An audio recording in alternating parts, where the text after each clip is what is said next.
Sessions 24 and 25. In-process inventory. Inventory can be broken down into four types.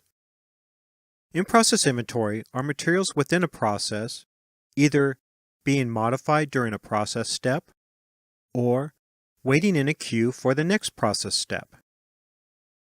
Raw materials are unprocessed materials waiting to be input into a process. Finished goods inventory are the final outputs of a process waiting to be sold and delivered to a customer. Some of the benefits of reducing inventory. Inventory ties up cash.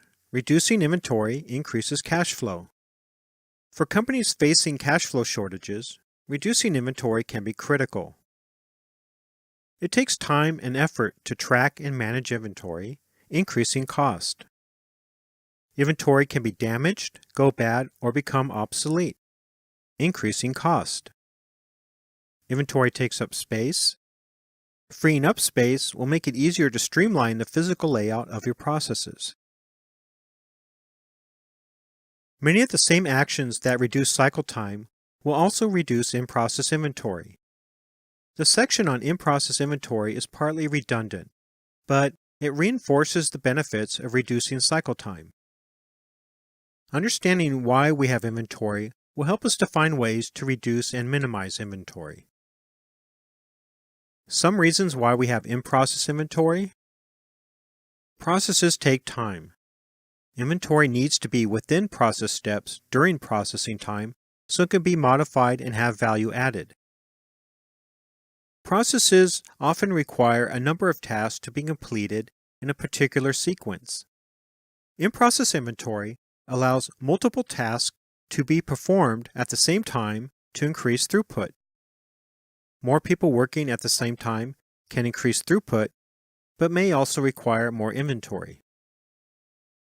Queue inventory is needed as a buffer between process steps when the process steps have different cycle times, and it is desired to keep all operators busy at all times. Let's say process step 1 is slower than process step 2.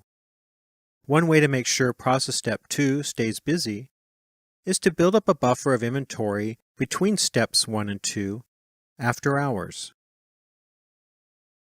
Queue inventory is created when processes are done in batches. The larger the batch size, the greater queue inventory will be. In this example, the batch size is 10. Each step processes a batch of 10 chairs before moving to the next step.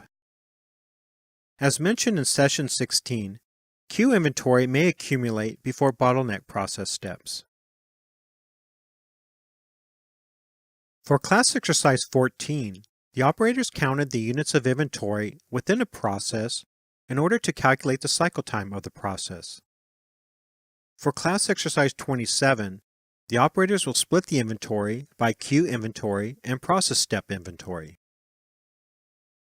This will highlight for the operators how much inventory is having value added and how much inventory is sitting idle, consuming space and cash flow.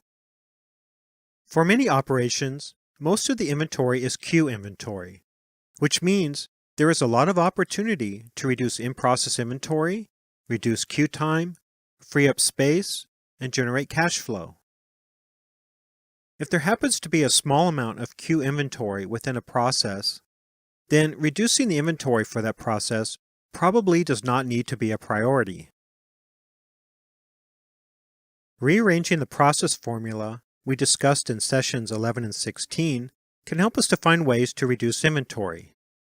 Rearranging the process formula says that in-process inventory equals cycle time times throughput.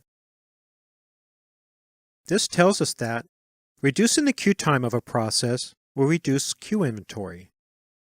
Reducing processing time by combining process steps will reduce in-process inventory. In other words, reducing cycle time will usually reduce in-process inventory.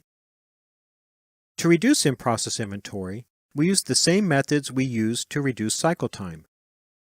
Queue inventory can be reduced using the same methods for reducing queue time already discussed in session 14. Reducing the transfer batch size between process steps by using equipment such as conveyors. One of the justifications for large batches is to reduce the number of setups. So reducing setup time may allow transfer batch size to be reduced. In other words, reducing the cycle time of setup by 1/2 may allow batch size to be reduced by 1/2. Balancing a process so that all process steps have the same cycle time reduces the need for buffer inventory between process steps. Identifying and eliminating bottlenecks within the process will reduce the queue inventory that accumulates before a bottleneck process step. Issuing inventory to a process at the same rate as the throughput of a bottleneck process step will reduce the queue inventory that accumulates before a bottleneck process step.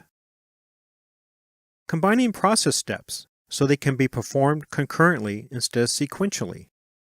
In this example, combining process steps reduces the inventory by 2/3. The operators should now understand that many of the same activities that reduce cycle time will also reduce in-process inventory.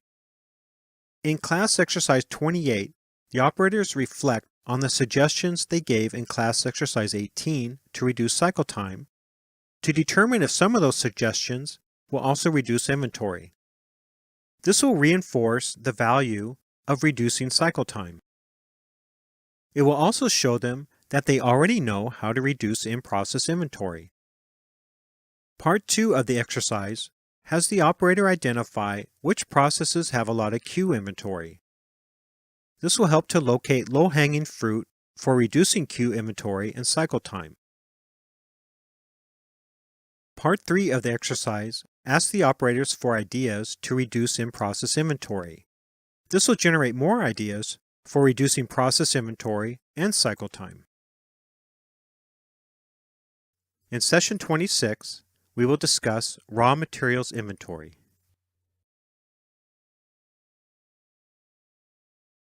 Session 26, Raw Material. Raw materials inventory is a buffer between the supplier of the materials and the processes to ensure raw materials are available to be input into a process when needed.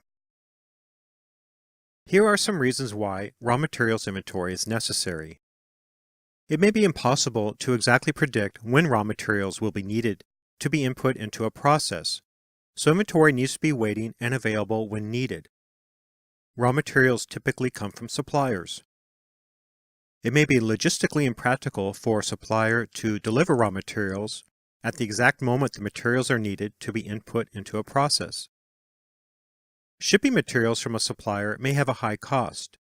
Shipping materials in batches usually reduces the per unit cost of shipping. Some ways to reduce raw materials inventory. Improved controls of raw material inventory will allow the inventory to be reduced. A visual reorder point system, called a Kanban, helps to ensure materials are ordered from suppliers in a timely manner. Reduce order quantities from suppliers. You may be able to negotiate with the supplier smaller but more frequent orders without increasing cost. Work with suppliers to reduce the cycle time of orders. Work with suppliers to improve the consistency of supplier cycle time. Share CHITA with suppliers and work together on making the cycle time of orders shorter and more consistent. For class exercise 29, the operators are asked to identify the largest raw material item in terms of dollars on hand in inventory. Invite the person who would have this information to attend the meeting. Question 2 asks for practical ways of reducing the amount of inventory for the item. This will reinforce the methods we discussed for reducing raw material inventory.